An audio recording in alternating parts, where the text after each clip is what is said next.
ఓం నమో శ్రీ లక్ష్మీ వెంకటేశ్వరాయ శ్రీ మహాగణాధిపతే నమః.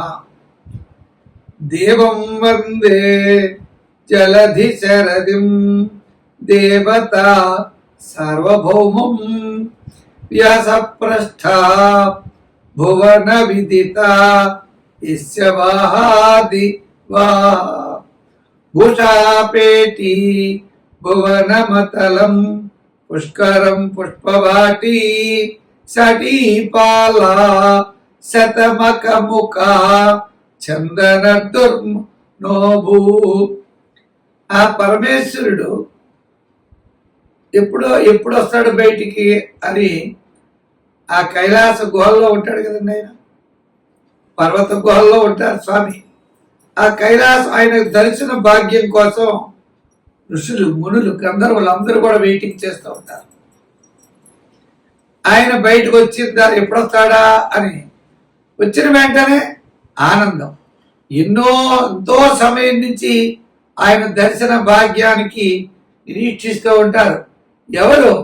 ఋషులు, మునులు, గంధర్వులు, కిన్నరులు, కింపురుషులు.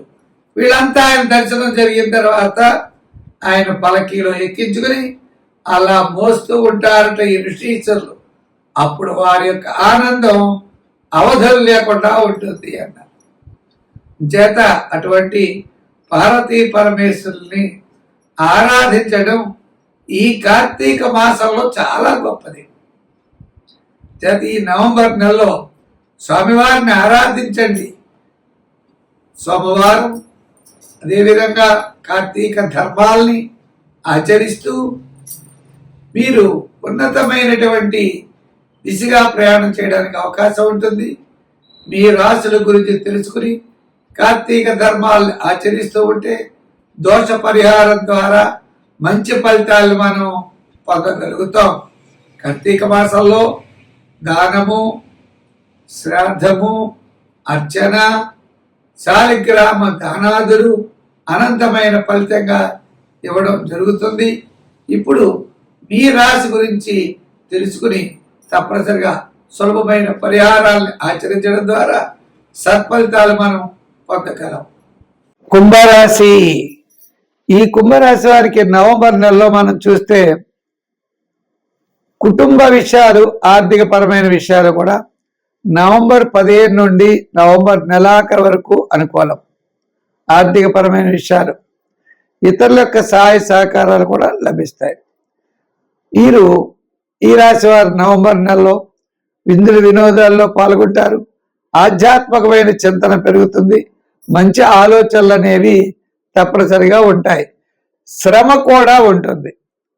శ్రమకు తగినటువంటి గుర్తింపు పొందడం కోసం ప్రయత్నం చేస్తారు. అంటే పాపం శ్రమ పడతారు. ఆ శ్రమను తగ్గించుకోవాలనే ప్రయత్నం చేస్తారు కదండి. దాంతో కాస్త శ్రమ కూడా ఇంకా ఎక్కువ అవుతుంది. అంటే ఈ రాశి వారికి మిగిలిన గ్రహాల యొక్క బలాలు చూస్తే కొంత మిశ్రమైనటువంటి ఫలితాలు ఉన్నప్పటికీ ఆర్థిక ఇబ్బందులు రావు, సమస్యలు రావు, సమస్యల్లో ఇరుక్కోరు. అంటే డెవలప్మెంట్స్ ఎక్కువగా పాజిటివ్ డెవలప్మెంట్స్ లేకపోవచ్చు.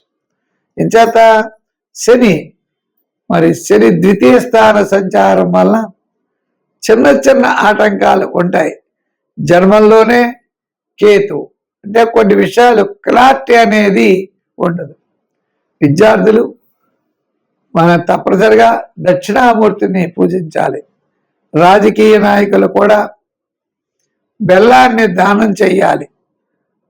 వృత్తులు చేసేటువంటి వారు కూడా ఆయా వృత్తుల్లో డెవలప్మెంట్ కోసం నవగ్రహ ప్రదక్షిణ చేసి నవగ్రహారాధన చేయాలి. ఇక వ్యాపారాత్మకంగా మనం చూస్తే సామాన్యమైన వ్యాపారమే చేయగలరు తప్ప విశేషమైన వ్యాపారాదులు చేయలేరు. వివాహాది ప్రయత్నాలు, గృహ నిర్మాణాది ప్రయత్నాలు కొద్దిగా వాయిదా పడినా కొంతవరకు కొలిక్కొచ్చేటువంటి పరిస్థితులు కనబడతాయి. వీరు తప్పనిసరిగా శివాలయానికి వెళ్ళి శివాభిషేకం చేయించుకుంటూ ఉండండి. వ్యాపారాత్మకమైన డెవలప్మెంట్స్ నవంబర్ 15 తర్వాత చాలా అనుకూలంగా ఉన్నాయి. రియల్ ఎస్టేట్ వారికి, జనరల్, లోహ, యంత్ర, వాహన వారికి అనుకూలంగా ఉన్నాయి. షేర్స్ వారు మాత్రం జాగ్రత్తలు తీసుకోవాలి. సంఖ్యల్లో 8, రంగుల్లో లైట్ బ్లూ, తెలుపు రంగులు. ఆరాధనలో నవగ్రహారాధన, నవగ్రహ ప్రదక్షిణ, శివాలయానికి వెళ్ళి శివ దర్శనం చేయడం ద్వారా మంచి ఫలితాలు పొందగలుగుతారు. ఓం నమో శ్రీ లక్ష్మీ వెంకటేశ్వరాయ. శ్రీ మహాగణాధిపతే నమః.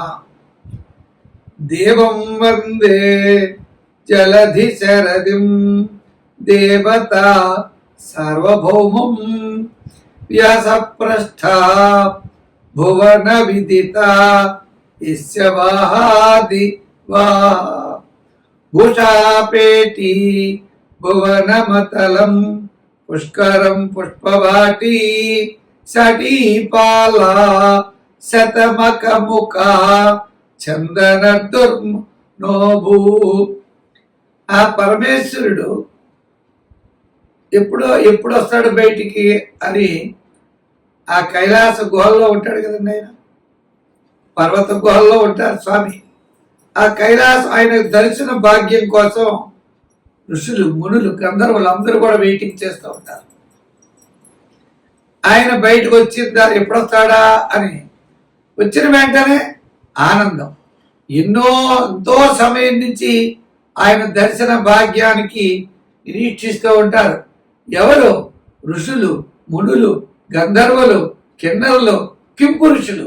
వీళ్ళంతా ఆయన దర్శనం జరిగిన తర్వాత ఆయన పలకీలో ఎక్కించుకుని అలా మోస్తూ ఉంటారట ఈ ఋషీశ్వరులు. అప్పుడు వారి యొక్క ఆనందం అవధులు లేకుండా ఉంటుంది అన్నారు. చేత అటువంటి పార్వతీ పరమేశ్వరుల్ని ఆరాధించడం ఈ కార్తీక మాసంలో చాలా గొప్పది. చేత ఈ నవంబర్ నెలలో స్వామివారిని ఆరాధించండి. సోమవారం అదేవిధంగా కార్తీక ధర్మాల్ని ఆచరిస్తూ మీరు ఉన్నతమైనటువంటి దిశగా ప్రయాణం చేయడానికి అవకాశం ఉంటుంది.